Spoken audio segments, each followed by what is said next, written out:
In the winter of 1850, a brutal storm slammed into the windswept Orkney Islands off the northern coast of Scotland.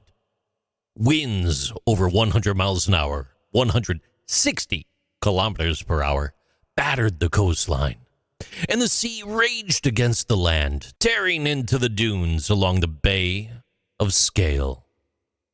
When the storm finally passed, it left behind more than just destruction.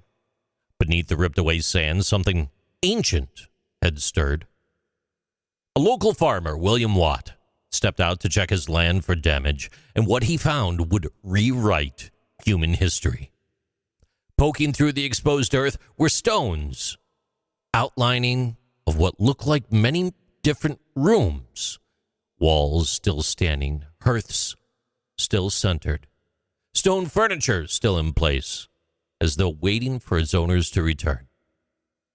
He had uncovered Skara Brae, a 5,000-year-old Neolithic village older than Stonehenge and the Great Pyramids of Giza.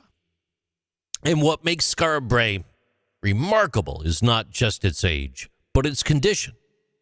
People call it the Scottish Pompeii because it was found almost perfectly preserved. But unlike Pompeii, there was no volcanic activity here, no volcano. Instead, sand, driven by centuries of wind, slowly buried the village, sealing it like a time capsule. 8 stone houses were revealed, built into the ground to keep warm, connected by, believe it or not, covered passageways that protected the people from the wild Orkney winds. And inside each home, the layout was nearly the same. There were stone beds, probably filled with heather and animal skins back in the day. Stone dressers stood against the walls, maybe to display special belongings. A hearth, a stone fireplace, it sat at the center, providing heat and light. But what surprises people the most is how advanced these homes were. These Neolithic families living around 3,180 to 2,500 BC had drainage systems, and some homes even had what might have been early indoor toilets. This was not a rough or primitive life.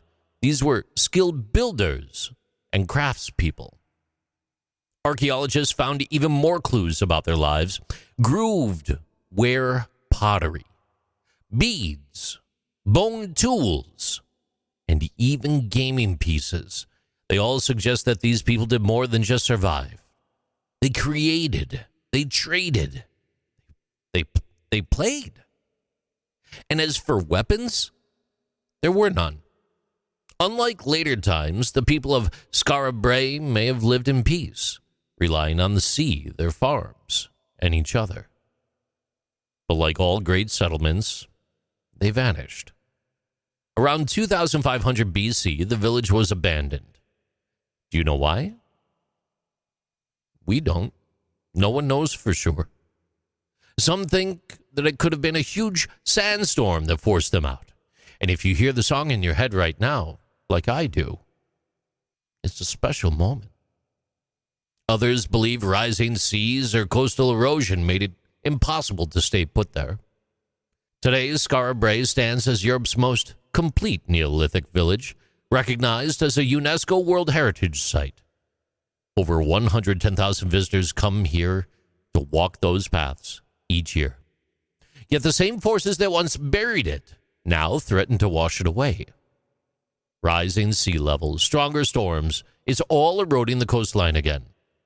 So when you do have a chance to go and you walk the stone paths of Skara Brae, you are quite literally stepping into the lives of people who lived 5,000 years ago. People who built homes, shared meals, and looked out over the same rough sea. And in a way, thanks to a storm and a farmer, we know their story today.